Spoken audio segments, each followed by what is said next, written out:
Okay, it should be good. Is it recording right Yep. now? Yes. Okay. So hello everyone. This is the second meeting that we have for the internal seminars. Today we are going to have a lecture on first order versus second order logic in systemic thought. And it's going to be given by Sukiko. So Sukiko, the stage is yours. Okay, so good day, everyone. And thank you, Marco, for your kind introduction. I guess everyone can see my presentation now. Yes. Okay, Yes, we thank do. you. Right. So I will speak for, I guess, about 30 or 35 minutes, and then I'll be happy to take questions. So the line of reasoning is easier to follow. And the talk looks at first order and second order logic from the perspective of systemic thought. Instead of asking which logic is more powerful in the abstract, I will focus on a different question. So, which logical tools are better suited for modeling complex systems? Meaning complex systems involve feedback, reflexivity, and multiple levels of description. And these features challenge classical formal frameworks, as we will see. So the guiding question of this talk is very simple. What kind of logic is adequate for which kind of system? And I will approach this question by treating logic not as a universal foundation, but as a modeling tool.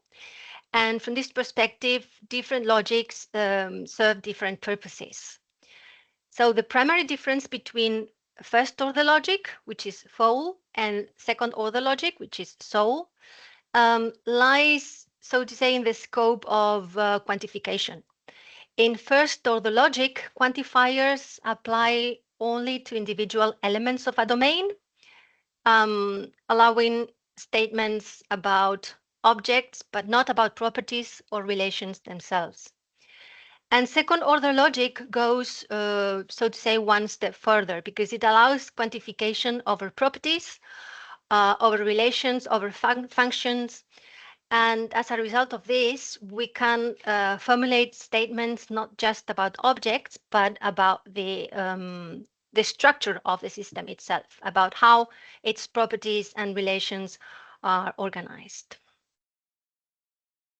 So this distinction becomes crucially important once we move to the systems that we call complex and that are characterized by that complexity and self-reference. And we will talk about self-reference in a couple of slides. So I would like to start from a very basic question. Why should we care about systems when we talk about logic? The short answer to that question is that the nature of the system we want to understand strongly conditions the kind of formal tools that make sense for modeling that system. So many systems we deal with today are complex, are interconnected, and are often reflexive. And their behavior does not depend only on external inputs, but also on internal states, feedback loops, and sometimes on their own descriptions or predictions about themselves. And this applies not only to biological or cognitive systems, but crucially so and increasingly so, also to social, ecological, of course, and technological technological systems too. So formal tools, including logic frameworks, are not neutral with respect to these features, because when a system is reflexive or dynamically evolving, the formal models used to describe it inherit these tensions. And this is why the choice of logic matters, because it shapes what can be represented, what can be controlled, or even what can be made visible in the system. And systemic thought starts from the idea that systems should be understood as organized wholes rather than as collections of independent parts, as we all already know. So the identity of the system lies in its organization and not in the elements taken in isolation, so to say. So that many of the properties we care about do not belong to individual components, but arise from the interactions between them. And we are talking about patterns, about behaviors, functions that emerge from relations, from structures, and from feedback loops. And because all of this, purely reductionist approach is often insufficient. And breaking the system down into parts can destroy the very relations that generate the behavior of the system. And this is why systemic thought requires modeling tools that can represent organization, interaction, and emergence rather than isolated elements alone. Complexity is not only a property of the system itself, it also concerns how the system is known. And from a systemic perspective, knowledge is not produced from an external or neutral position because the act of observing already takes place within the system. In complex systems, the observer cannot be fully separated from what is observed. And the categories, the models, and distinctions used to describe the system are themselves part of the environment. And knowledge is therefore what we call in logic situated and partial, of course, and conditioned by the position of the observer within the system. Description does not merely represent the system, it can also affect the system. And models, predictions, and classifications may influence behavior, decisions, dynamics within the system itself. And this feedback loop introduces reflexivity, which poses specific challenges for formal modeling. In many complex systems, causality does not follow a simple linear chain. Instead of clear beginnings and clear endings, we find loops in which the outcomes of a process actively shape the conditions that produce these outcomes. So in recursive systems, small changes can have disproportionate effects, and similar causes may lead to very different outcomes. And so the system evolves through feedback loops rather than the linear input-output relations. And this characteristic makes prediction difficult and emphasizes, so to say, the role of internal dynamics over external control. As a result of all this, explanation becomes circular rather than linear. Effects feed back into causes, stabilizing or transforming the system over time. And this kind of circularity is really not a flaw, but a structural feature, so to say, of many complex systems and a challenge for formal modeling. If systems differ in structure and behavior, then logic cannot be treated as a neutral or universal tool. Logical frameworks are not applied to reality from the outside. They already encode certain assumptions about what counts as an object, what counts as a relation, or what counts as a valid inference. And every logic presupposes a model of the system it is meant to describe. Logic then fixes what is taken as basic, what can be different, and what kinds of relations are allowed. And these assumptions shape what the logic can represent and what the logic must ignore.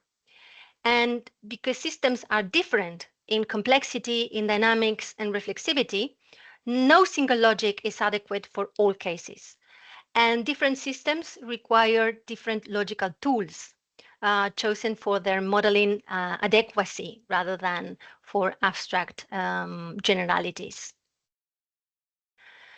So, first order logic is particularly effective when we work with domains that are well defined.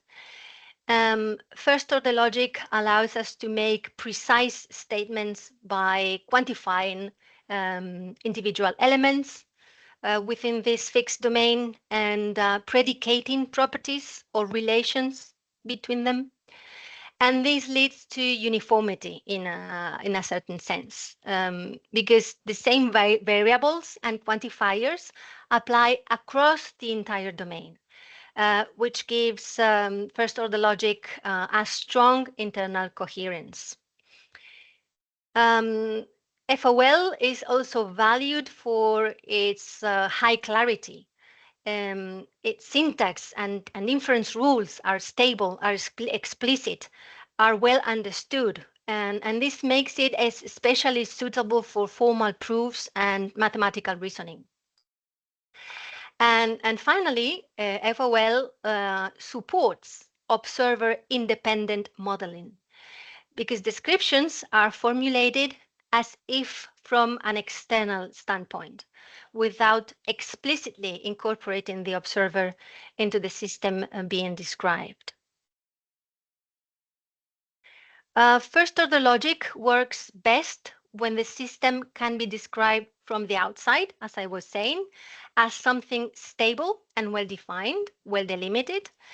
And in this setting, the observer is not part of the system, but stands apart from it, describing its structure without affecting it. This external viewpoint is reinforced by a strict separation between the object language, so the language which is used to talk about the system. So the object language is different, is separated from the meta language, where properties of that language are defined. When you talk about the language, you call it the meta language. And this separation helps preserve consistency and clarity. And as a result of all this, FOL excels at static descriptions, classifications, and formal analysis, as I was saying, mostly mathematical analysis. However, this same structure becomes very limited, very restrictive when systems are dynamic, are reflexive, or when descriptions themselves feed back into the system. Um, the logistics tradition is driven by an ideal of formal transparency in that sense. The idea that logical structures should be fully explicit and free from ambiguity. And in this view, every expression must have a clear and well-defined role within the system. This leads to an emphasis on well-defined functions and relations, where meanings are fixed and univocal. And ambiguity is treated as a problem to be eliminated and not accommodated. And to achieve this, logical systems rely on explicit syntactic rules that determine how expressions can be formed and transformed. And these rules support a hierarchical organization of expressions and a strict separation of logical levels, which together aim to guarantee clarity, consistency, and stability, formal stability.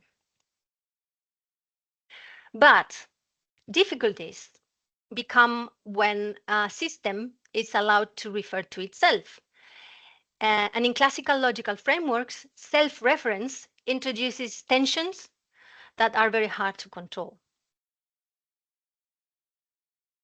So classical paradoxes are things that emerge when statements, definitions, or sets turn back on themselves.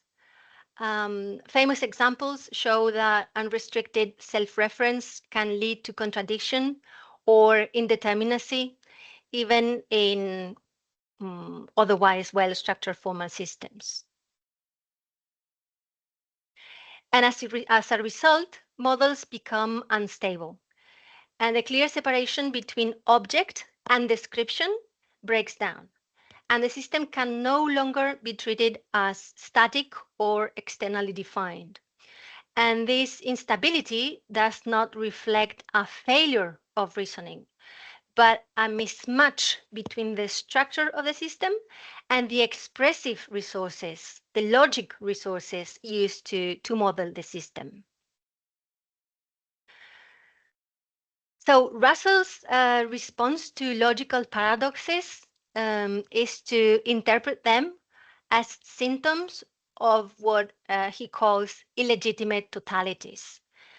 The problem arises when a system allows certain kinds of self-application without any restriction.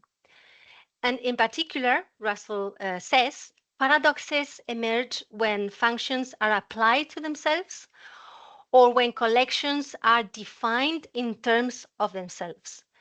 And in these cases, the system loses its ability to assign a clear meaning to its expressions. And according to Russell, this happens because of a confusion of logical levels. So statements about a totality are treated as if they belong to the same level as the elements of that totality. In Principia Mathematica, published between 1910 and 1913, together with a mathematician, Alfred Whitehead, their solution is to enforce a strict hierarchy of types, as we will see in a minute, designed to block these illegitimate forms of self-reference and restore somehow consistency to the system. So, building on the challenges identified by Bertrand Russell, in 1931, Kurt Gödel shows that the problems introduced by self-reference cannot be fully eliminated by imposing stricter syntactic rules, as Russell proposed.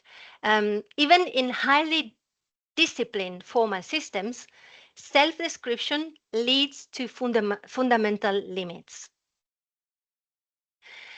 And when a system is expressive enough, basically, he says, when a system is expressive enough to encode statements about its own proofs, self-description leads to what he calls undecidability, so inability to decide.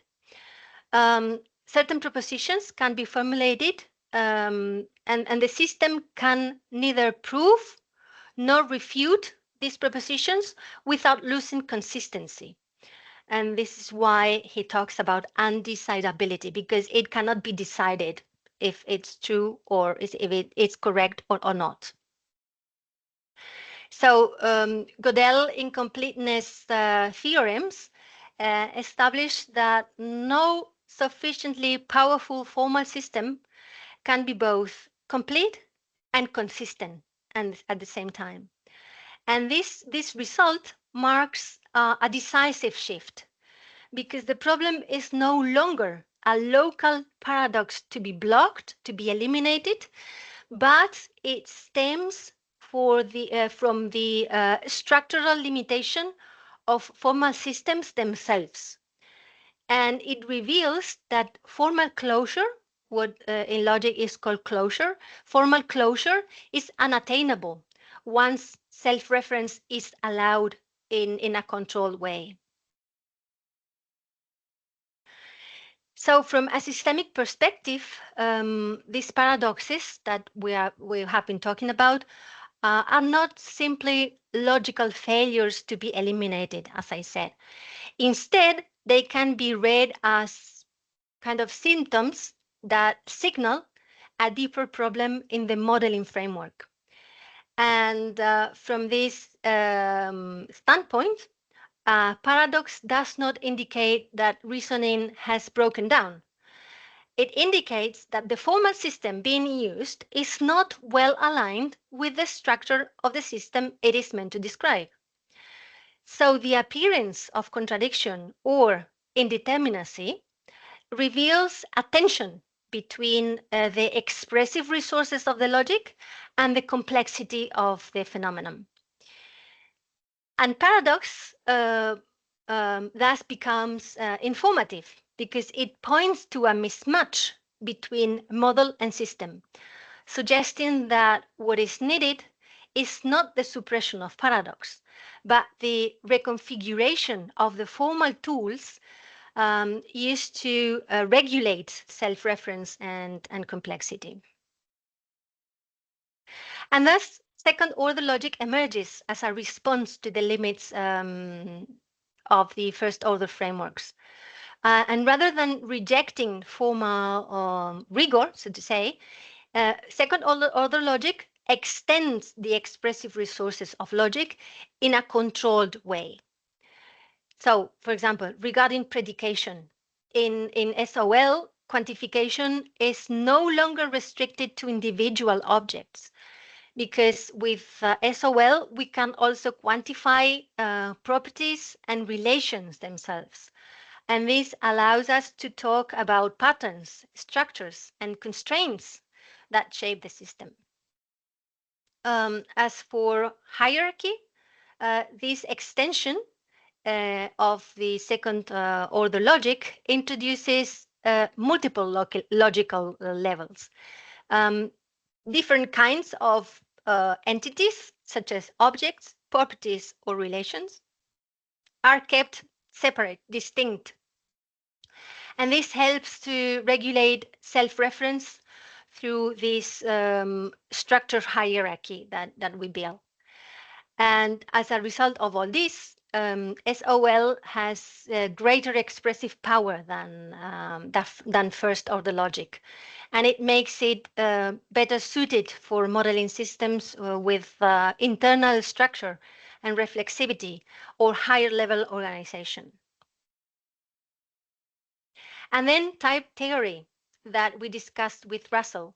Type theory addresses the problems raised by self-reference, not by prohibiting, by banning it entirely, but by regulating how it can occur.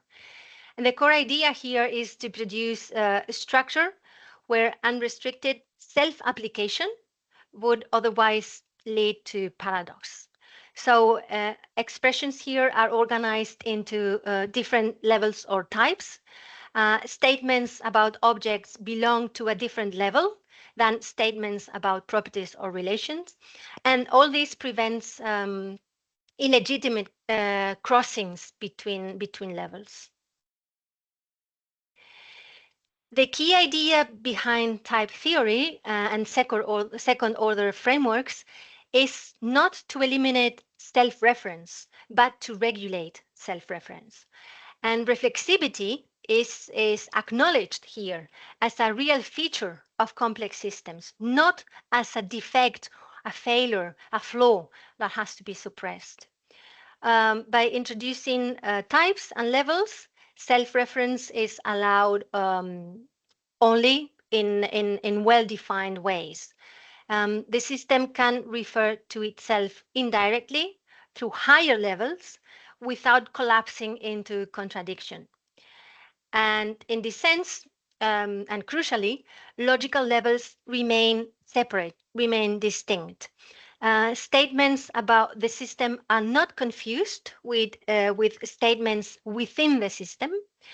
And this separation prevents the uncontrolled feedback loops that generate paradox. And in this way, logical structure becomes sort of a means of managing complexity, allowing these reflexive systems to be modeled without sacrificing coherence or consistency. So once reflexivity and hierarchy are established, logic itself begins to change its role. Instead of imposing a fixed structure on every system, logical modeling adapts to the characteristics of the system under study. And we start from static models, which are suited to stable and externally describable systems. Then, as reflexivity is recognized, these models reveal their limits. This motivates the development of dynamic logics capable of handling feedback, levels, and internal reference. Logical structure is then integrated rather than replaced, preserving that rigor that we were talking about while expanding applicability. And finally, this leads to pragmatic applications. Logic is chosen and configured according to modeling needs and not abstract universality. And this way, logic becomes responsive to complexity rather than blind to it. In a book, Laws of Form, that was published in 1969, George Spencer Brown proposes a different way of thinking about self-reference, a way that does not rely on blocking that self-reference through hierarchy, but on understanding how it operates in a dynamical way. And we have to talk about re-entry. Re-entry occurs when a function is applied again within the space it has already previously defined. So instead of collapsing into contradiction, this recursive move generates a structured loop that the system can sustain, so to say. And so crucially, reentry cannot be understood as a static configuration because it unfolds over time. And the system begins to oscillate, stabilizes, or remembers and goes back to previous states. And this way, self-reference becomes a temporal process rather than a fixed inconsistency that we cannot account for. Um, so this reframes paradox as a dynamic feature of complex systems and not a logical defect. To understand reentry a little better, it helps to move away from the idea of contradiction and focus instead on dynamics. So reentry describes a situation where distinction or operation is applied again within the space it has already created. This does not close the system into a static loop, but opens a recursive process. And as the operation repeats, the system unfolds through step sequences. Each step depends on previous ones, generating a minimal form of memory because the system actually remembers its own past, its own past states, and uses them to shape its future behavior. And from this recursive process, stable patterns can emerge.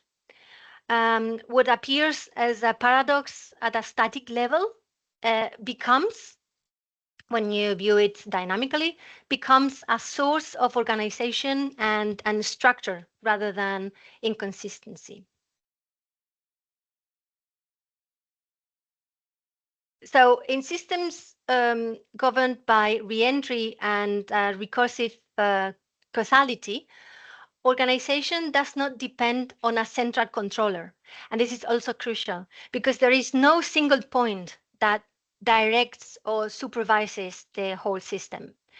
Uh, Control emerges through local interactions and internal feedback loops.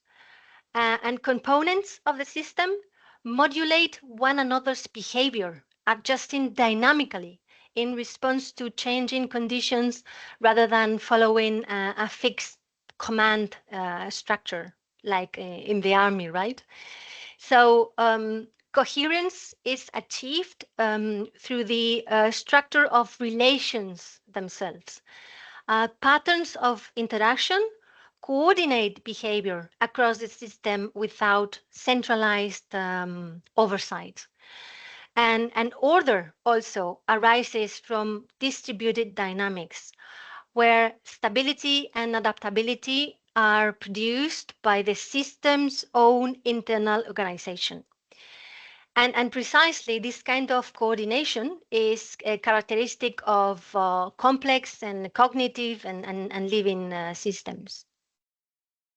In this kind of systems, precisely complex and reflexive systems, the observer cannot be treated as external to what is being described, because the observer is an integral component. Observation is not something added from the outside, it is part of the system's own operation. Any description already presupposes a position within the system. And truly, observation is an active operation because to observe is to draw distinctions. And this act changes the system by selecting what counts as relevant and what remains in the background. And as a result of all this, observer and system emerge together. The system shapes how it can be observed, and observation feeds back into the system itself.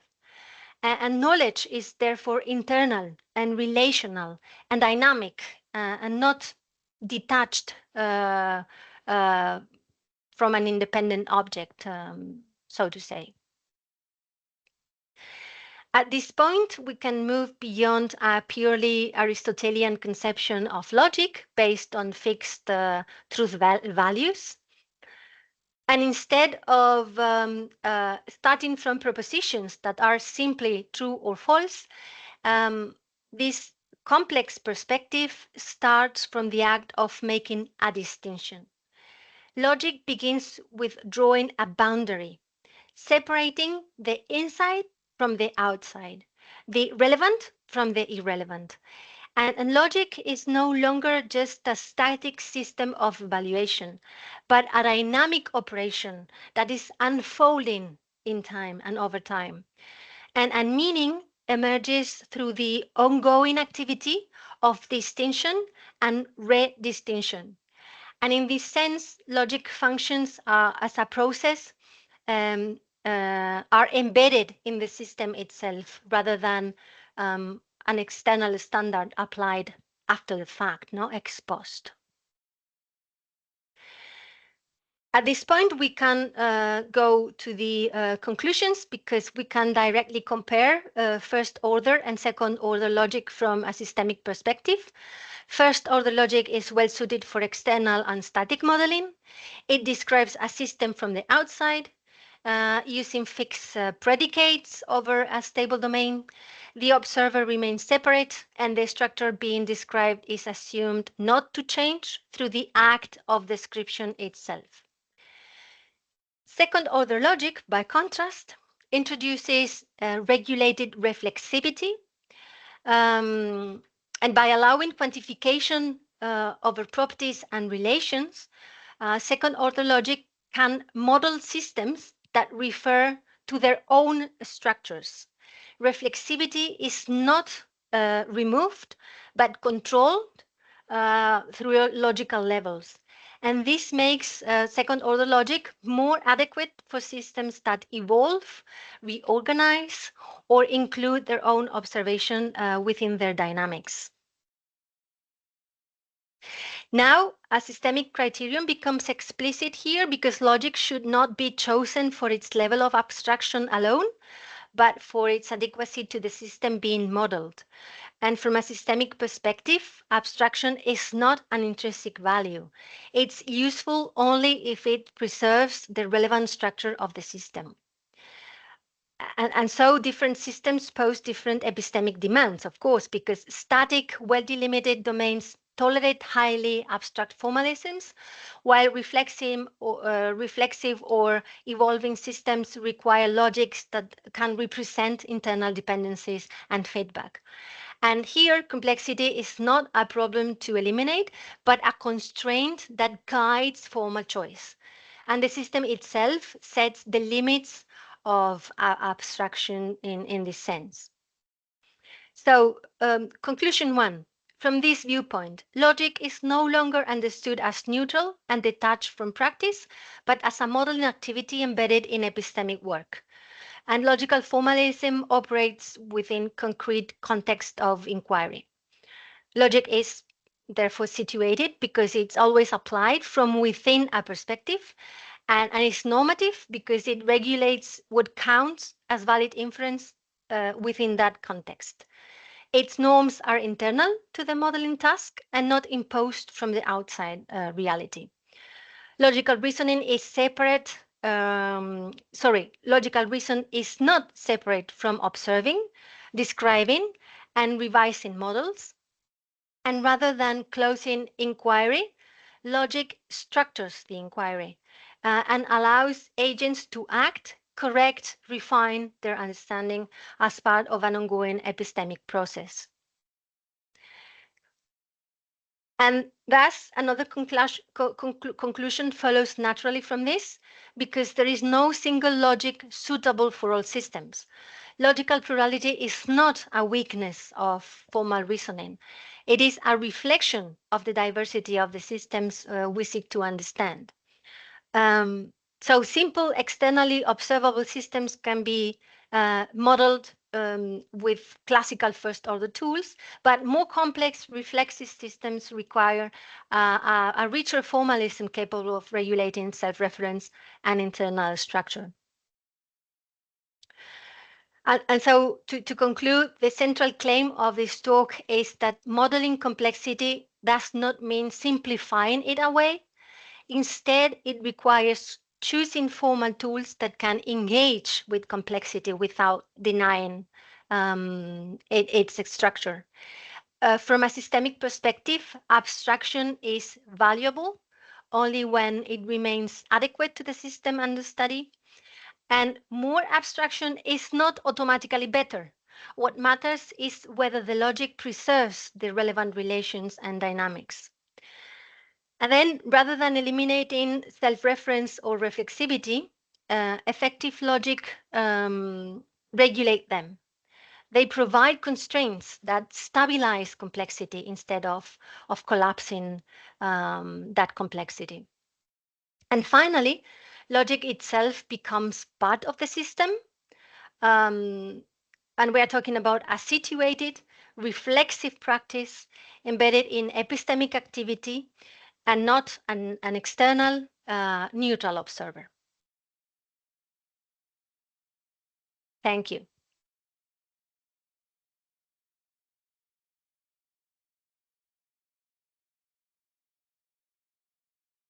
Thank you very much, Sukiko.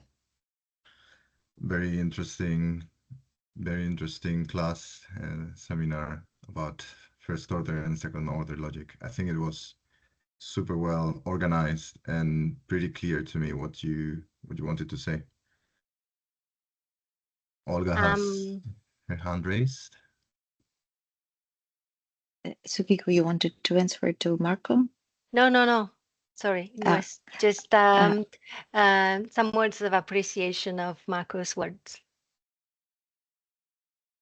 Okay, so thank you so much. I will be not as official as Marco, and I can say that I find your presentation a piece of art, and I saw a lot of pictures which I already saw. It's incredibly beautiful. Thank you. Thank you for this. I can imagine that how much time it took.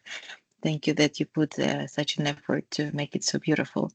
And of course, the content very clear, very structured, logically follows one from another. so I could keep my focus, and which is a challenge recently for myself. Yeah. So it was a pleasure. Thank you so much. And I have a question regarding content. It's a question, and maybe it can open a discussion, because this is a challenge which I currently have in my thesis. So how to understand that the formalism I chose for my problem is enough, is adequate. And I think your presentation touched this subject pretty good. So based on what you presented, how do you think a perfect choice of logics looks when you're trying to formalize an explanation of a particular phenomenon? Which are criteria for this perfect choice, let's say so?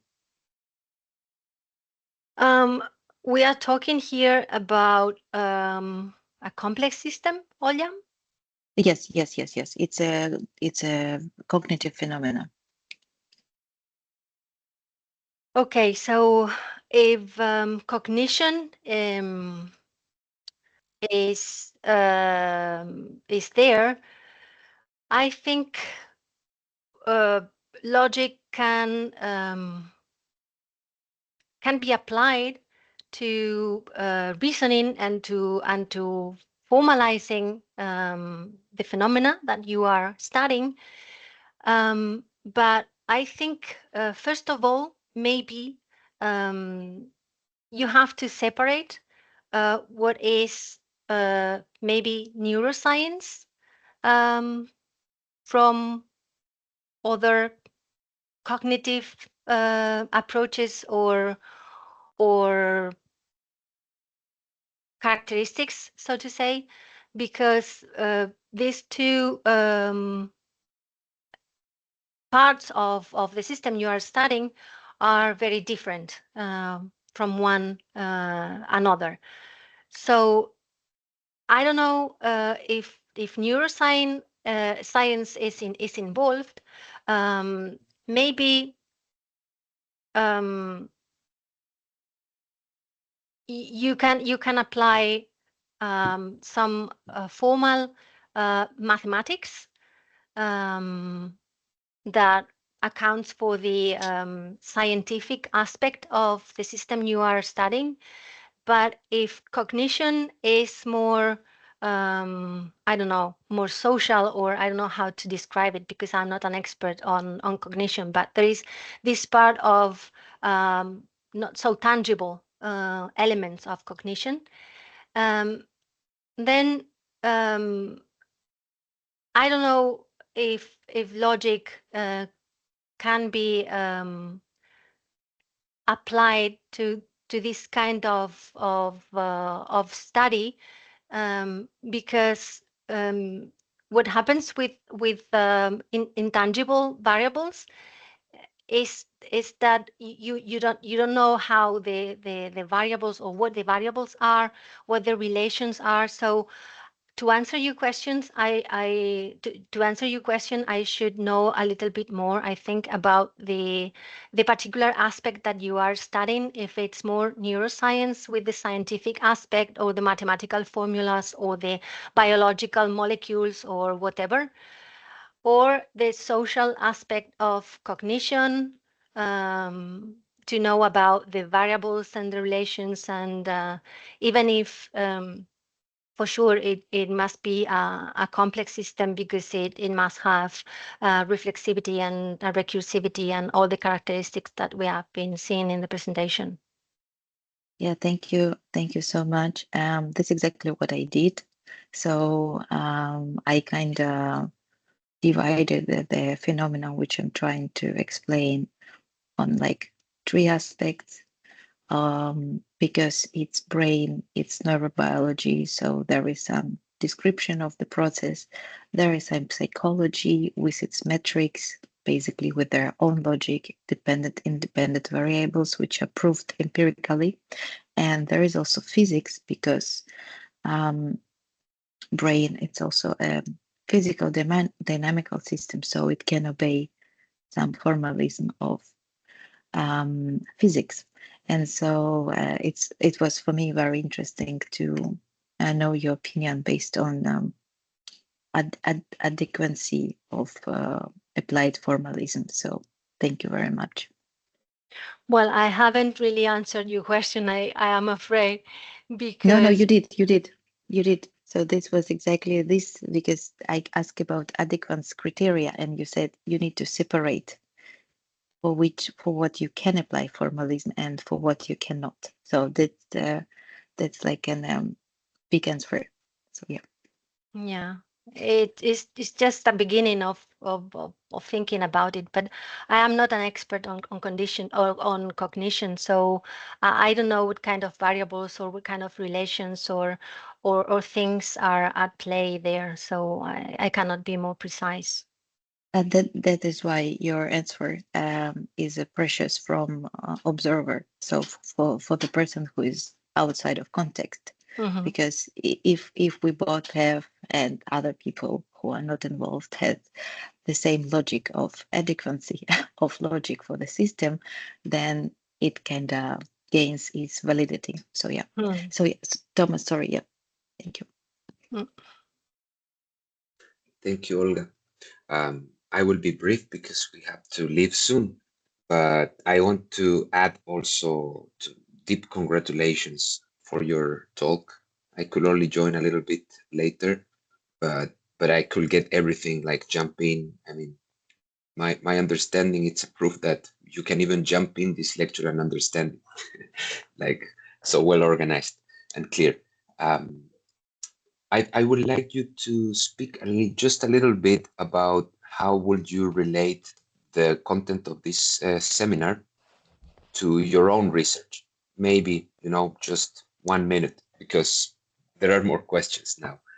So, because it's important for me to know how do you see that, and I guess for others also to know better your topic and this and so on. Thank you. There are more questions than answers, always, but we have to formulate those questions, right? Um, my research um, is is a research into a complex system too, because we are talking about social technical systems in what we call Web3, which is basically a step farther um, from Web 2, which is the world we are living in now. Web 2 is this kind of interactions in the web, and everyone doing things online and using digital tools for everything now in life. But Web 3 is a step forward and farther, and the introduction of distributed power for the users of digital technologies, meaning in Web 2 we have inherited a vision of the world whereby big techs and big powers are the central controllers and the central points of supervision of everything, including politics, corporations, every aspect of social life. And now, thanks to new technologies that are emerging, we have the possibility to remove all these intermediaries and take technology into our own hands, distribute power, distribute technology too, and eliminate these sources of power. And a socio-technical system that we are now living in a very crucial and problematic way are the social media, the social networks, and uh, everything that we are now living, not only seeing, but living inside this kind of reality that is now post-digital, because it's not digital anymore, it's post-digital in the sense that digital is around us 24 hours a day. So for me, this is a complex system. It can be modeled, or we can attempt to model it. And as you saw in the presentation, in a complex system, there is no central control point, but everything is distributed. So I find analogies with this vision that the Web3 proposes for humanity for a different future, not a dystopic one. So this is the relationship between logic and logic formalism with my research into socio-technical systems and the post-digital society that we are living now.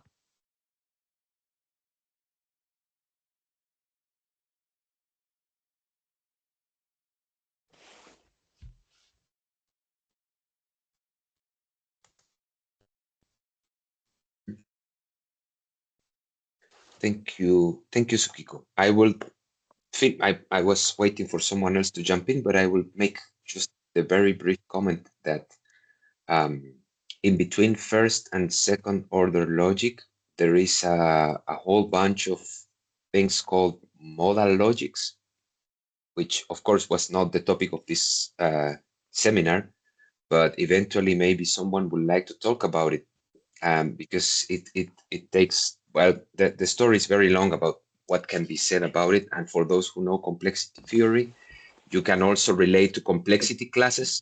I was checking on some information in the meantime to share with you, but maybe it's too much for this.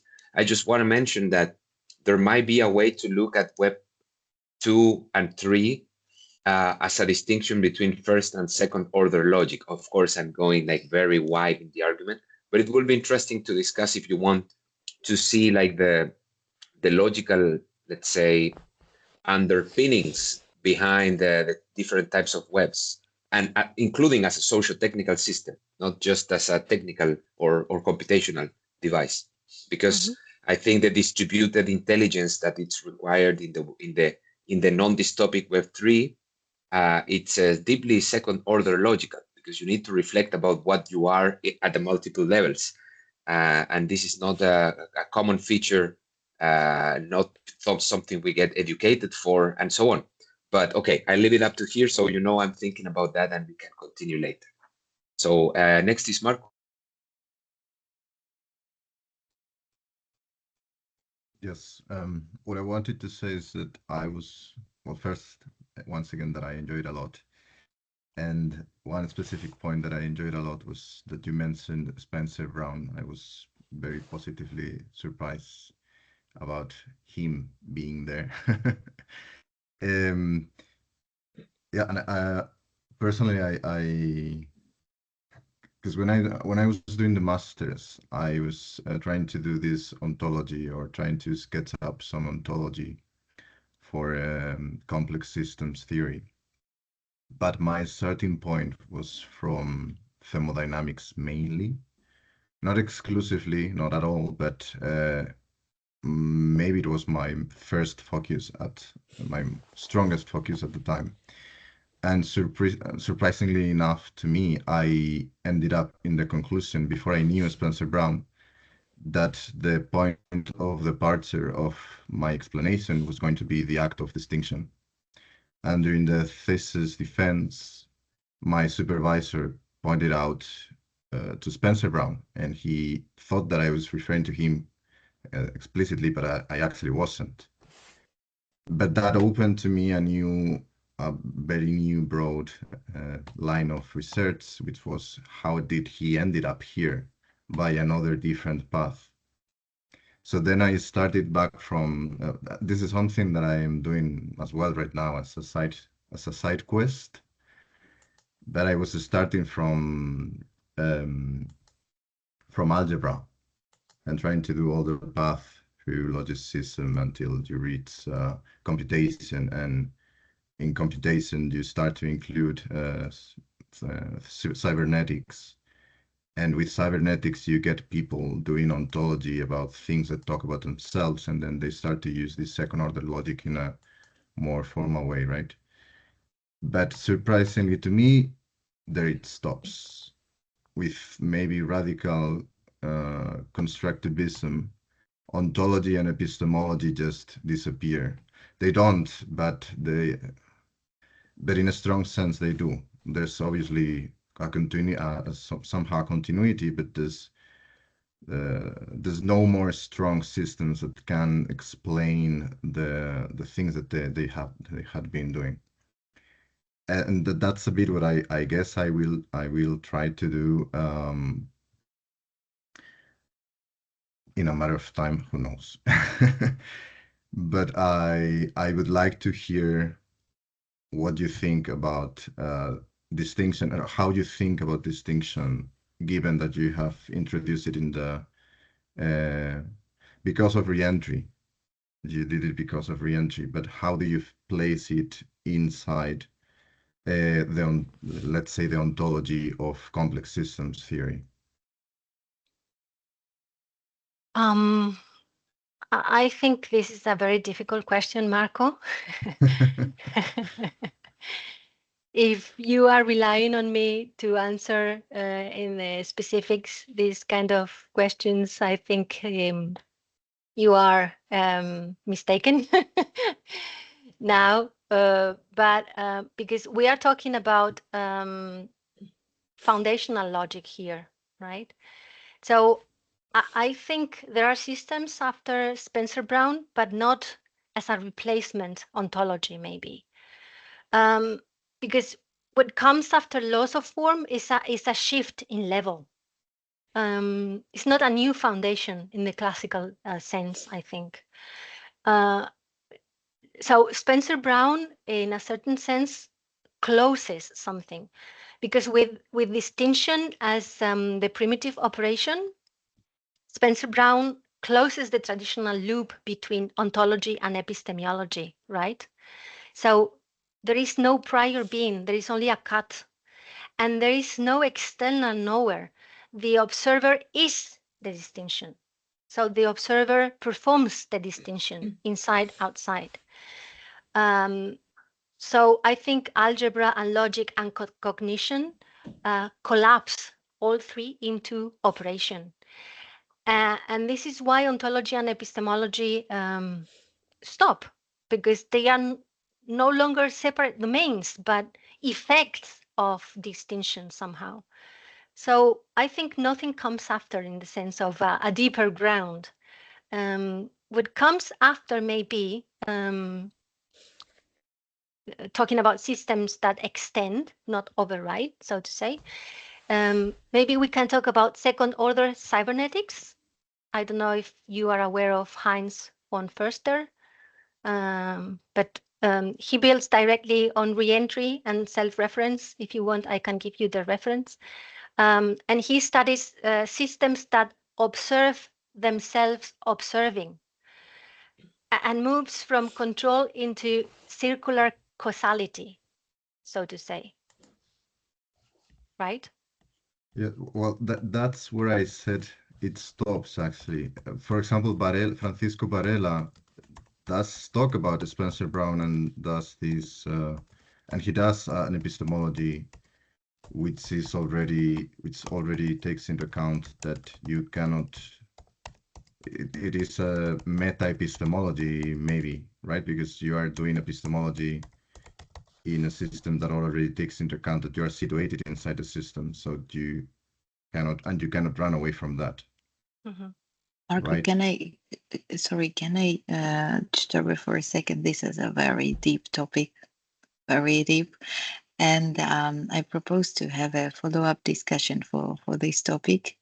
So we will be more prepared, just follow up, and I will write how it's called, the poll for the follow-up discussion. If we will not find the time this week, I will change our agenda to to discuss the ontology and because what you are talking about, this is like a discussion which deserves an hour of brains and preparation for me. But of course, if you want to stay, I will not interrupt you, just like I will need to go. And I don't want to, I don't want to skip this discussion. So that's why I propose No, to yeah, have a I follow-up. also wrote that on the chat. I think we should give space to San to ask her question, so we can stay 5 minutes, or whoever can stay 5 minutes, and then we Sorry for organize bringing something further. ontology. This was, So, yeah, this is the consequence of a great seminar. You know, nobody wants to leave. We want to continue, and we will continue, but we have to find a way. Okay, San, Yeah. go ahead. well, I will be brief because, but I really wanted to say that this was an absolutely, I want to second Oha and everyone else who has said this, that this was absolutely fascinating, the logic, and absolutely beautifully presented, and just inspires so many questions and so much discussion that we can have in the future. And I suppose what I would have brought up is really for the next discussion, which is what comes out. And I can imagine you doing another presentation that takes where you ended this presentation to the next step, to say, and how will these distributed systems work? And I'm working on the connection between the origin of life and the origin of cognition. And there are fundamental questions there about what you actually can model and what is subject to the paradox of prediction. I think that's for the discussion, next discussion, not for this moment. But thank you. I'm My creating a pleasure. poll right now.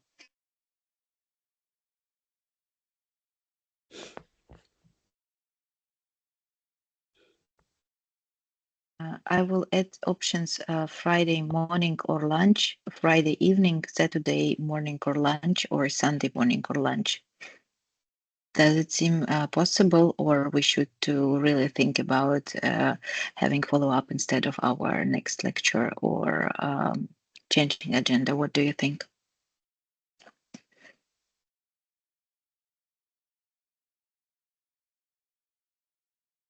If you don't Someone? have if there's no February lecture, why not make it the February meeting? No, yeah, we also have one reserved, but I thought maybe so far we have like fresh thoughts about it, so maybe we can have tomorrow or on weekend just have informal discussion with cup of coffee or tea if everyone has time. If we don't find time, then of course we can postpone it to Yeah, later. I could do tomorrow. I have a few meetings, but if it's at this time, I can. Before this, or And maybe everyone after. else? For Joe, okay, me too. I also can. So we have So three. tom Matthew, I could also Marco. do tomorrow, yes, for Okay, tomorrow, Marco. 6 p.m. European time. Okay. And Sukiko and you, you need to be with Marco together. So we need your availability as well. No, tomorrow I am not available. I'm sorry.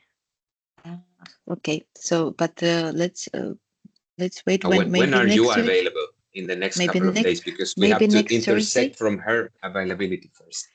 Maybe next Whenever it can. Thursday. I know, but I am not available tomorrow. I'm sorry. Or No, I No, mean, when else are you available in the next couple of yeah. days? Are you ever? Because if not, there is no point of trying to find a time. You um are the yeah, next couple of days is basically tomorrow, Friday, right? Friday and or Saturday, Saturday. Sunday. I mean, we can meet also on weekends. And if I mean, I don't know, but in general, I meet on weekends. Hmm. Or we Um, have next Thursday. So we can just have this month we can have not every 2 weeks, but every week. So we keep Thursday and we keep the same time if for Mhm. everyone next Thursday 4 p.m. is okay. mhm. Yeah. So okay, perfect. So next Thursday 4 p.m. for everyone we have a discussion follow up. I will send you the invite in next 5 minutes. Okay. Just out of curiosity, one thing that might be relevant is how long does it take to post this Sukiko's lecture? Because some people might want to look at it again before the discussion. Or people who couldn't come might want to look at it. Matt, you can answer? Yeah, I can probably post it tonight. I'll do it as soon as possible because I'll have the recording. Yeah, I'll do it tonight. And then I'll send it in the Discord once it's done. Beautiful. Thank you. Oh, Yeah. okay. Just as a last little comment, I was thinking that the excitement we got after Sukiko's talk is the most like beautiful thing we can have as a group. All this excitement. So I was actually considering the possibility to incorporate like this sort of little protocol to when this happens, try to find a way in the next day or 2 or 3, even if it's weekend. From my perspective, I know for some people this is, weekends are not time to meet and so on. But in case that happens, okay, we can respect that. But try to, what to do with this energy. It's the most valuable thing we can create together. So I was just like letting you. I'm gonna reflect myself and let you also reflect on how can we optimally get this energy, because it was really, really inspiring. And these are my last words. See you next Thursday then. Yeah, I'm sending the invite, and thank you so much. It's a beautiful, was beautiful seminar. Have a good evening, everyone, and see you next Thursday. Thank you. Bye-bye. Bye, guys. Goodbye, everyone.